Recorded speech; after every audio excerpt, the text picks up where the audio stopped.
So every year that I do these favorites videos for the entire year, I always have a running list on my phone of things that I like throughout the entire year. Because frankly, by the time December hits, I've generally forgotten what I loved throughout January, February, March, like, you know, the early months of the year. This year, with COVID, I only had 2 things written down on my list. And I was like, okay, that's not gonna make for a very interesting video. So I kind of just like walked around my apartment for a while and pulled out things that I had enjoyed throughout this horrible past year.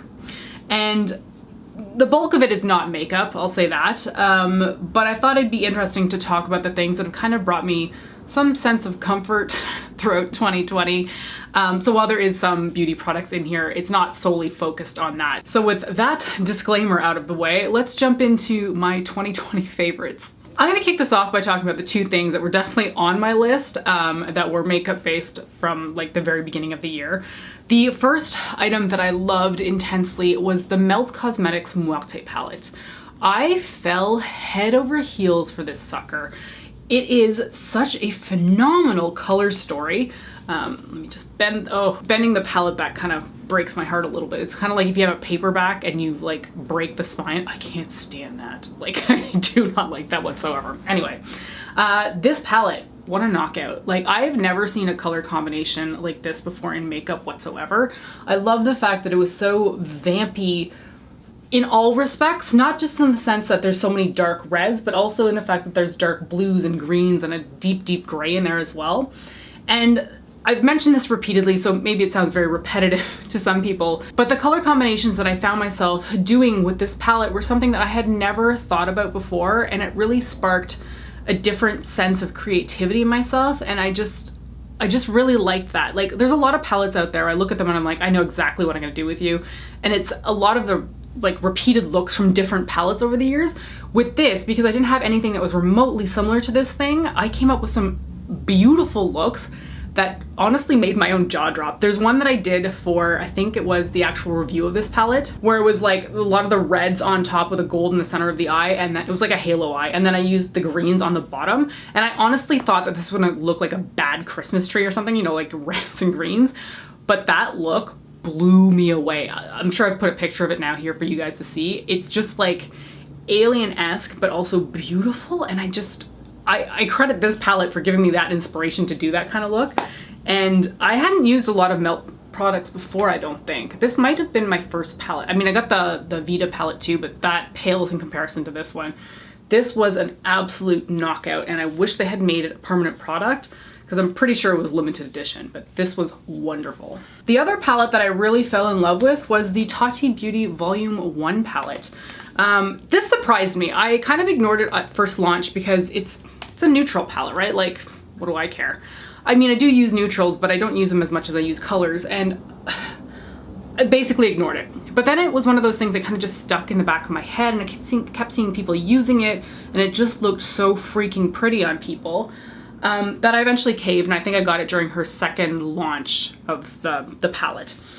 And I tried it out, and honestly, this is wonderful. The shades blend so nicely into the skin. The colors chosen in here are incredible. I love the fact that it's not just this large chunk of neutrals, but you've also got this purple row, which really helps to bring, you know, some life into an otherwise neutral palette.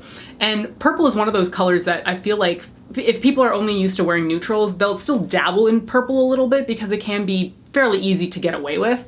And while that's not necessarily a relevant point for me because I'll wear whatever eyeshadow, I think it was a smart choice to put in this palette. Not to mention the fact that these glitters are unbelievable. You don't need a glitter glue with them, and they don't crease. Like, I don't know what's in that product that causes them to do that, but I always have creasing problems with glitter, and that is not the case with these.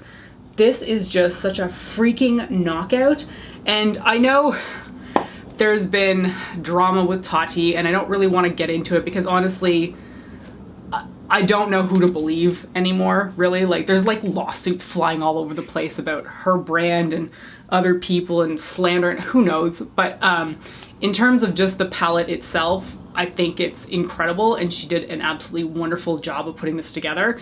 I don't necessarily like removing my thoughts of the creator from their product because I feel like they're very much tied together. So when I bought this, Tati was relatively unproblematic, or so I thought. Now I really don't know what to think. So I'm just tossing that out there in that respect, but I did really enjoy this palette throughout this year. I mean, I used it at the beginning of the year and then kind of like left it be for the rest of the year, but I do think it's really good. Okay, moving on to things that brought me comfort and joy throughout 2020.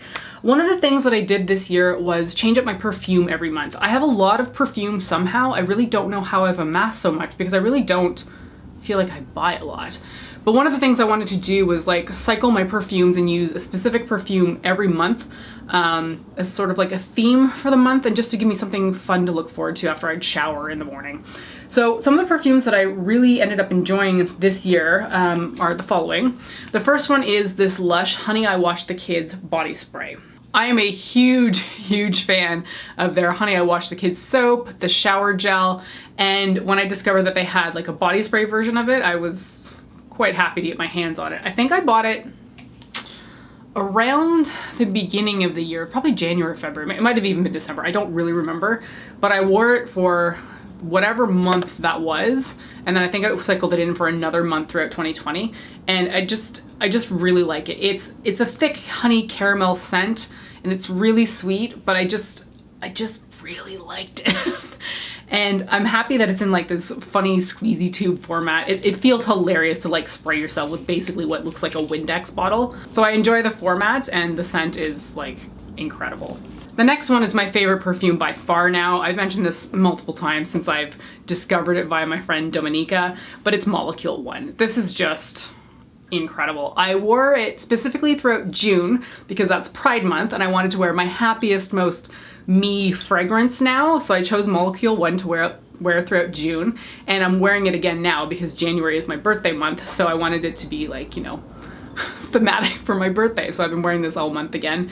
This is unreal. It's aquatic to me. Nobody else says it's aquatic but me, but I feel like it is. It's aquatic but woodsy and so unique. It's just so interesting smelling, and I can't get enough of this thing. I'm like halfway through this bottle, and I got it in the UK. Man, when did we travel there? I guess it was May 2019. The months and years are starting to slip by. And I've just been really enamored with it ever since. This is absolutely wonderful, and I can't recommend it enough. I know it's super expensive to buy in Canada, like close to the $200 mark, because it is imported and relatively hard to find, but I don't care. I will spend that on it no problem whenever I run out of that bottle. The other one I really enjoyed, and I haven't finished up, there's a little bit left in it, and I think I'm gonna recycle it through February because I do actually wanna finish the bottle up, just to have that sense of accomplishment. But this is a Body Shop body spray. So the scent on this one is Peppermint Candy Cane, and it's a fragrance shimmer mist. So there's a little bit of shimmer in it, but honestly, I don't really feel like I see glitter on my body at all. This is wonderful. Candy cane scents pull me in so much, and it's got a bit of a sweet edge to it too. I usually wear this throughout December just because it smells very Christmas to me, and I got so close to finishing it. Oh, can't see that. Got so close to finishing it up this year, but I didn't manage to do it throughout December. So I'm gonna pull this back out in February and finish this sucker up. But this was a really nice to wear December scent. Okay, the next one. Who remembers my story about ordering like 20 bottles of these while drunk? Because that's basically what I did with these Live Clean holiday hand soaps. But I truly love Live Clean, so there are far worse things to order online when you're drunk. So these are the Live Clean Foaming Hand Wash. I have one in the Fresh Snow scent right here, which is my absolute favorite. And then the other one here is Frosted Apple, which my husband prefers more. And these are incredible. I know they're hand soap, like who cares, but honestly, I smile every time I use these. So I was happy to like snag all kinds of these, and I just like having them around throughout the winter months because they smell very winter-esque to me. The snow one is just like wonderful. And I'm gonna have these for quite a few years now because I did buy quite a few bottles. I do like their regular scents as well, like the ones that they normally just have out that are holiday themed, but the holiday ones are by far my favorite. Oh, I do have a little bit more makeup things. I have a brand new packaging of this because my other one looks beat up, but this is the Benefit Gimme Brow. which is a brow volumizing fiber gel. And I can't get the thing out of the package right now, which is really irritating. There we go. Okay, so everybody's seen Gimme Brow at this point, right? People went on and on about this stuff for years, and I kind of just disregarded it because frankly, I don't have much brow to begin with. I have to draw a lot of them in, and I really just don't have enough hair that I thought that this was going to be worth it.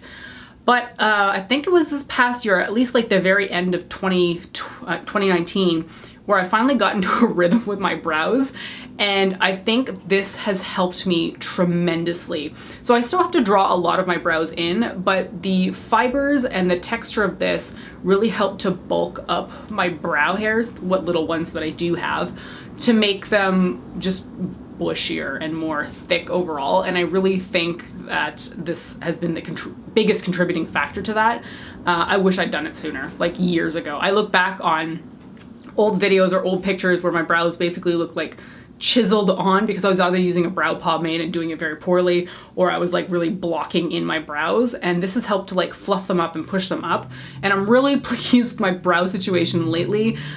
For years I feel like I just kind of failed in that respect, and it's still not my favorite thing to do. I often feel like I don't get the shape right, but I'm pretty pleased with them now, and I think that this has had a huge impact on how I do my brows. So even though people have been babbling about Benefit's Gimme Brow for years, I'm finally on board, and I can't recommend that thing enough. Okay, a brand that I discovered throughout 2020 due to my friend Jane, who runs the blog Cosmetic Proof. She has been raving about Jojos bath bombs for a while, and I finally hopped on board and picked up some of her stuff, and honestly, phenomenal. Like, she's a local, well, local to Ottawa, so she's not technically quite local to me, but she's a Canadian brand owner, and she makes the sweetest bath bombs you ever did see. These are 2 that I haven't used yet, but I've got another 10 that are sitting in my cupboard, and I've used a ton throughout the last month, which you would have seen if you watched my empties video from the previous week. They're just incredible. They smell so good. They look amazing. And they're so creative, and the insides of these generally have a different color too, so when you put it in your bath, it fizzes out, but then it also changes the bath water with a different color too, and it's not always the color that you're expecting. So I know I've talked about Jojo a ton in my recent videos, but it's for a good reason, because she's just incredible, and I can't get enough of these. And honestly, I find them so much more interesting than Lush bath bombs now, like just hands down so much more interesting. So Jojo's bath bombs, put in another order recently. I'm gonna keep continuing to support her because I think she's phenomenal. And honestly, if you want her stuff, you have to be online at launch hour in order to get her products, because she sells out basically within an hour. So keep that in mind if you're interested in any of her launches. Here's something that is not that interesting, but very beneficial.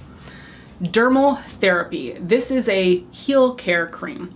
I have heel cracks if I don't moisturize my heels, and they can be quite painful if they get too deep, and this is the only stuff that actually heals them. I've used all kinds of different moisturizers, and honestly none of them are actually thick enough to work. This stuff is a godsend. It will completely repair your heels. I mean, you have to use it religiously. Like, you have to use it either every night or every morning and really make sure that it soaks into your heels. You can't just use it once and then expect it's gonna work. But this stuff will truly work if you keep at it. Like, I've let my heels go every few months and been like, oh crap, now I gotta like go back on this and make sure that they're healed back up and, you know, soft, as opposed to like a desert because they can be really nasty. This stuff is incredible. My mom buys, I think, this larger tube at Costco, but you can buy smaller ones at like Walmart, and it lasts a while because you really don't need that much, but this stuff repairs unbelievably well. So if you're suffering with heel cracks, try this stuff out. Okay, sticking with some moisturizers, let's talk about some favorites that I've just, these are like perennial favorites really. Avene Clear Complexion Facial Moisturizer. Love this thing, hands down. Best thing I've ever used, frankly. I say that, but I do also really love the Neutrogena Hydro Boost, but this has been the one that I've gone back to the most over the years. I remember first using this when I moved to Toronto when I was 19 years old. My mom gave me a bottle of it because I said that my face tended to be quite dry in Toronto, and it's how many years later and I'm still using this stuff. This is wonderful. I love the smell of it. It works without fail. If I feel like any other moisturizer I'm using is just not doing it for me, I always go back to Avene. Like I can't rave about this stuff enough. It's been around for years and frankly, I hope they never get rid of it because it is truly the best. And then speaking of Neutrogena Hydro Boost, this is for the body gel cream, but I do also really like the one for the face. I just don't happen to have one on hand, so that is another favorite of 2020. But the body gel one I've been using a lot lately. I love the scent of this one too, and it does a really good job of hydrating without being too thick or goopy. I like the fact that this is more of a gel consistency, and it just glides over the skin without being thick, which is really nice. I've raved a lot about the Neutrogena Hydro Boost range, and this one is no exception for sure. Another thing that's not quite a moisturizer, and I wasn't really sure how to use this, but I think I've kind of got it figured out. This is a relatively new favorite. I'm still using it, but I've been so impressed with how moisturizing this is. So this is the Fourth Ray Beauty, which is a subcategory of ColourPop. It's just their skincare line. The Fourth Ray Beauty Oat Face Milk. And face milk, I was like, what is that? Is that a serum? Basically how I end up using it is I'll apply my toner, apply this, and then apply my moisturizer. But the first day that I use this, I forgot to put a moisturizer on afterwards. And it's because this was so hydrating. Like it just made my skin feel hydrated. And I was so impressed by that because usually if I forget to put my moisturizer on, it's not a good day. Like my face doesn't feel right until I get moisture in it. And I can't often apply like a serum without the moisturizer because I'll feel it. This stuff, I just put it on and then I completely forgot to put moisturizer on for like 2 hours. And I was like, oh, wait a second. And I was like, this stuff is incredible. So I've only tried the oat one so far. I think I've got a papaya strawberry one in my closet too. I'm curious to try that one out, but I've been really enjoying this one.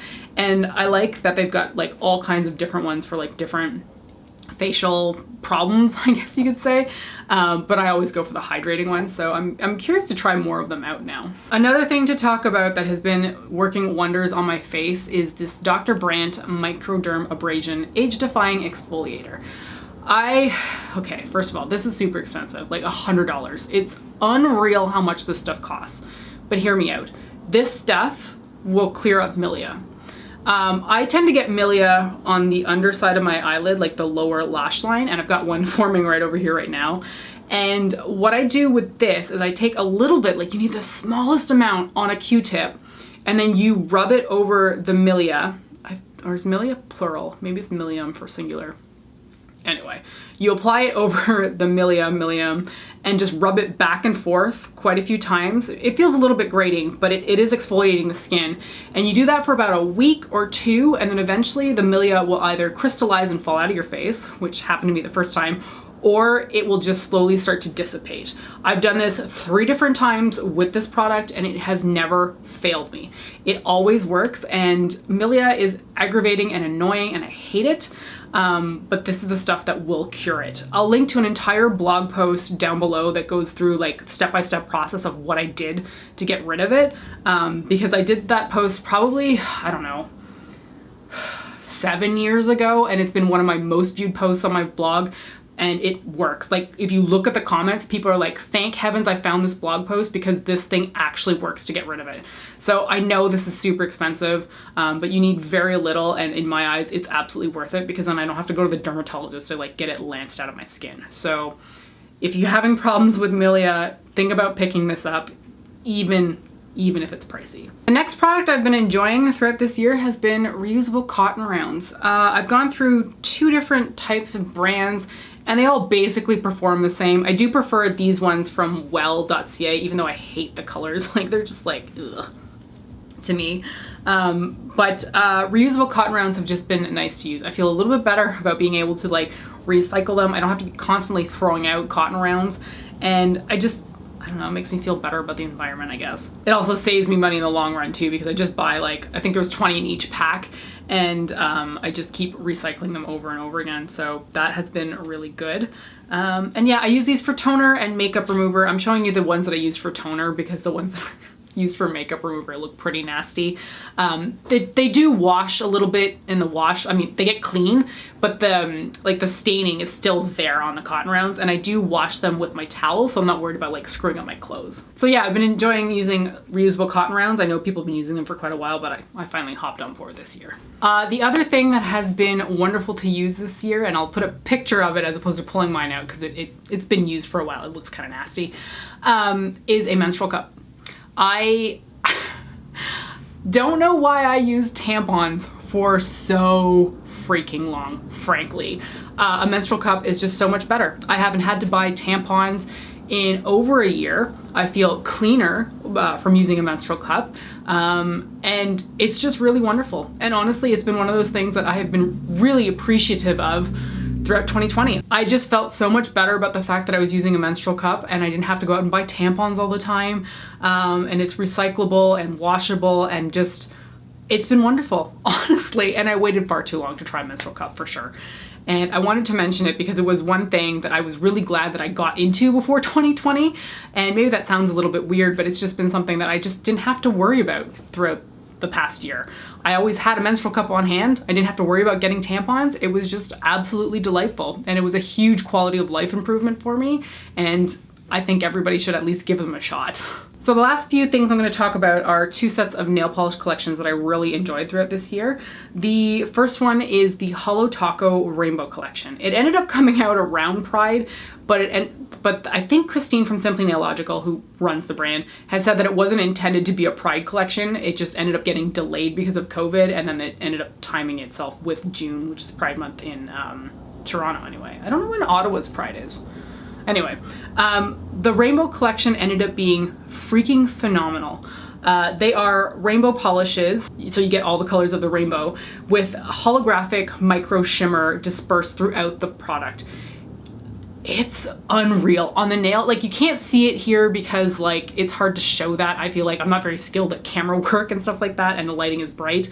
But the micro shimmer in here is so freaking beautiful. You see it especially under like the flash from your camera, or if you're outside during daylight.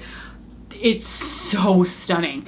And one of the nice things about this polish is that I was expecting the micro shimmer to actually cause problems when I was removing it. Like, I thought it would be difficult to get the polish off.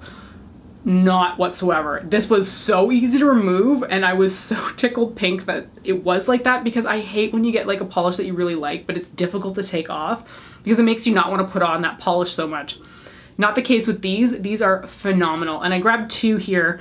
One is red licorice and the other one is magenta jelly, but the whole range is great. So I was really impressed with these polishes, and they're just gorgeous to wear.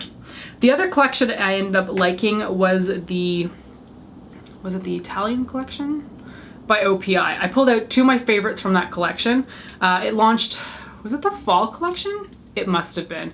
So 2 of my favorites from this collection were, my Italian is a little rusty, which is like this burnt orange type color. It's a bit more subdued, it's not too fiery. And then this like deep, it's not a navy, it's got more blue green in it than that. This is Drama at La Scala, which I don't really know what that means. La Scala is probably like some sort of well-known Italian place that I just am not aware of. But these polishes are fantastic. I mean, OPI, I've said this before, they can't really do any wrong. Their formula is always flawless. It's always just wonderful. And I really prefer their cream finishes, just because that's the kind of finish I tend to prefer. I mean, the Holo Taco ones are shimmery for sure, but like in general, I prefer a cream finish on my polish. And these were just really good knockouts from that collection. I've got a ton of OPI polish at this point, and I just can't get enough of it. So I really enjoyed that collection, and these were some of my favorites from that. All right, the very last thing I have to talk about for my 2020's favorite video are sweatpants. Because that's what I've been living in this year. H&M sweatpants. These are my gray ones. I have probably about 4 pairs right now, and they're just the comfiest things ever. I think they're like $20, which I think is fairly cheap for sweatpants, because I cannot with that Roots price tag. What are they, like 80 bucks for sweatpants? Get out of here. $20 or $19.99. Get you some comfy sweatpants. They've got pockets, which at this point, like, let's be real, I need pockets and everything just to carry my phone around my apartment. But yeah, sweatpants from H&M. So that is it for my favorites of 2020. What a strange year it was. And these were the things that I just found myself using all year long, and things that maybe feel kind of good. So I'm gonna end it there. Thanks for watching this video. I'm sure it was very long, and I will catch you next time. Bye.